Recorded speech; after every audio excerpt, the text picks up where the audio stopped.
Halo anak bapak sekalian, selamat pagi untuk kita semuanya. Gimana kabarmu nak hari ini? Bapak harap dalam keadaan sehatnya nak. Hari ini kita memasuki pembelajaran kita. Nah, yang dimana pembelajaran kita hari ini yaitu pelajaran PPKN. Nah, dengan tema 1, subtema 4 dengan judul pentingnya kerjasama. Nah, di sini sebelum kita membahas, persiapkan dulu bukumu dan juga pulpenmu. Oke, anak didik kami, selamat menyaksikan. Kerjasama adalah melakukan suatu kegiatan bersama untuk mencapai tujuan yang sama. Dalam melakukan kerjasama, masing-masing pihak perlu didasari rasa sukarela saling menguntungkan. Nah, manfaat kerjasama antara lain, yang pertama, pekerjaan yang berat menjadi ringan. Nah, yang kedua, pekerjaan akan lebih cepat selesai. Nah, yang ketiga, menciptakan kerukunan dan keamanan. Nah, yang keempat, menciptakan lingkungan yang bersih dan nyaman. Yang kelima, memupuk rasa persatuan dan kesatuan. Nah, jadi ada 5 cara bekerja sama serta manfaatnya. Nah, di sini berbagai manfaat tersebut membuktikan pentingnya kerjasama dalam kehidupan sehari-hari. Berikut contoh kerjasama dalam kehidupan sehari-hari. Coba perhatikan gambar yang ada di bawah ini, nak. Nah, ini adalah salah satu contoh dalam gambar ini bekerja sama kelompok. Jadi, belajar kelompok ini suatu bekerja sama. Yang kedua, bekerja bakti membersihkan lingkungan. Nah, atau juga disebut dengan gotong royong. Nah, dari 2 contoh ini kita bisa simpulkan bahwa pekerjaan yang berat akan terasa lebih ringan dan akan lebih cepat selesai jika dilakukan secara bersama-sama. Bagaimana nak? Apakah sudah mengerti maksud dari bekerja sama? Dalam kehidupan sehari-hari, kita selalu memerlukan bantuan orang lain. Misalnya saat kalian ingin pergi ke suatu tempat dan tidak tahu arah, pasti kalian akan meminta bantuan orang lain dengan bertanya. Manusia merupakan makhluk sosial yang tidak dapat hidup tanpa bantuan orang lain. Setiap manusia saling berkomunikasi satu dengan yang lainnya.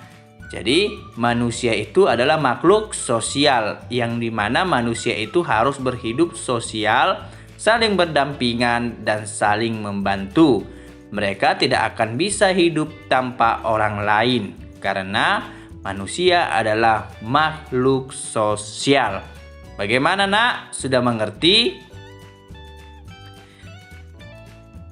Masihkah kalian ingat pembelajaran lalu mengenai kerjasama?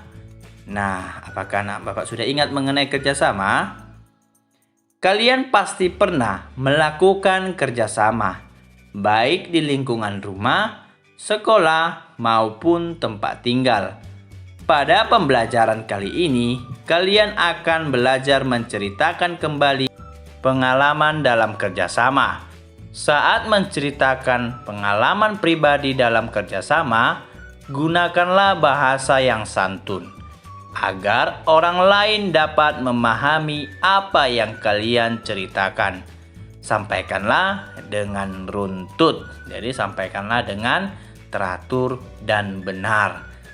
Jadi ketika kita berbagi pengalaman, kita juga harus sopan santun dan juga harus runtut dalam berbicara. Tujuannya supaya kerjasama di lingkungan, baik di masyarakat, di sekolah, dan juga dimanapun anak bapak berada, itu sangat berarti dan membantu anak bapak dalam melakukan kegiatan sehari-hari. Bagaimana nak? Apakah sudah mengerti?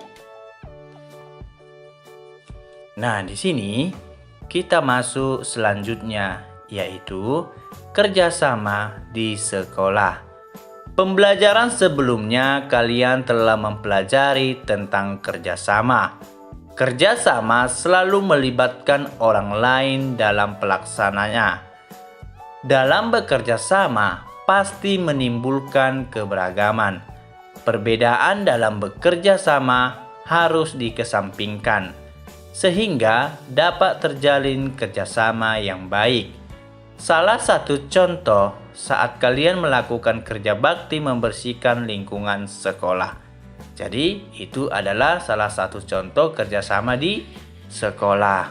Baik itu piket di kelas ataupun membersihkan halaman di sekolah. Jadi nak, kerjasama itu juga ada di sekolah ya nak ya.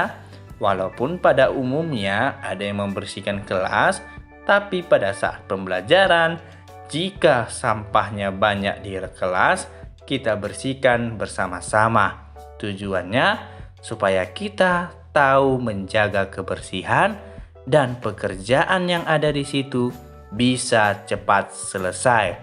Seperti pepatah mengatakan, bersatu kita teguh, bercerai kita berantakan. Artinya jika bersatu kita, semua pekerjaan akan lebih cepat selesai. Kerjasama di lingkungan keluarga. Nah, ini kerjasama lingkungan keluarga enak ya. Keluarga merupakan lingkungan terkecil dalam kehidupan masyarakat. Keluarga menjadi lingkungan yang paling tepat dalam menanam kerjasama yang baik. Setiap anggota keluarga memiliki tugas dan perannya masing-masing. Nah, jadi setiap keluarga itu memiliki tugas dan perannya masing-masing. Nah, apa saja itu nak tugas dan perannya masing-masing? Nah, kita simak ya nak ya. Ayah sebagai kepala keluarga yang bertugas mencari nafkah. Ibu bertugas mengatur rumah tangga, menjaga dan mendidik anak-anak.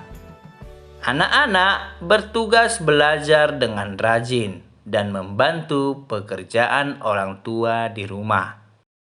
Jadi, untuk menerapkan kerjasama di lingkungan keluarga, maka jika anak bapak itu si abangan atau si kakaan atau si adean, kita bisa melakukan tugas masing-masing di rumah. Masing-masing perlu menyadari tugas dan kewajibannya dengan baik, sehingga pekerjaan di rumah dapat diselesaikan dengan cepat dan kerukunan dalam keluarga tetap terjaga. Nah, jadi kita juga harus bekerja sesuai dengan tugas masing-masing. Bekerja sama di lingkungan keluarga. Coba perhatikan gambar ini nah. Di sini keluarga Edo sedang bergotong royong membersihkan halaman dan pagar rumah. Si Edo sedang menanam dan merapikan tanaman, ibu menyapu dan putri sedang menyiram. Ayah sedang memangkas pagar ataupun tumbuhan pagar tersebut. Nah, mereka semua nak bekerja sama. Tidak ada yang santai, tidak ada yang main game, dan tidak ada yang bermain-main. Jadi, semua tugas itu bisa diselesaikan dengan cepat, dengan rapi, dan tentunya dengan menerapkan kerukunan. Jadi, jika kita bekerja dengan bertanggung jawab dan memiliki kewajiban, maka pekerjaan itu lebih cepat selesai, menimbulkan pertengkaran. Nah, bagaimana nak? Apakah sudah mengerti? Nah, untuk tugasmu, silakan buka halaman 185. Nah, di sini Siti melihat ibunya sedang menyiram tanaman. Menurutmu, yang harus dilakukan Siti adalah? Nah, silakan dijawab ya nak ya. Yang kedua, halaman 186. Ayah Edo sedang menebang pohon yang sudah tua. Menurutmu, yang harus dilakukan Edo adalah? Berikan pendapatmu ya nak ya. Tulis di buku tugasmu. buat bidang studinya dan juga tanggalnya. Nah, yang ketiga, Lani sedang menangis kesakitan. Tangan Lani tertusuk duri mawar. Menurutmu yang harus dilakukan teman-teman Lani adalah? Nah, tulis juga ya nak di buku tugasmu. Itu saja tugasmu di rumah. Oke nak, sekian pembelajaran kita pada pagi hari ini. Bapak ucapkan selamat pagi untuk kita semuanya. Terima kasih, dadah.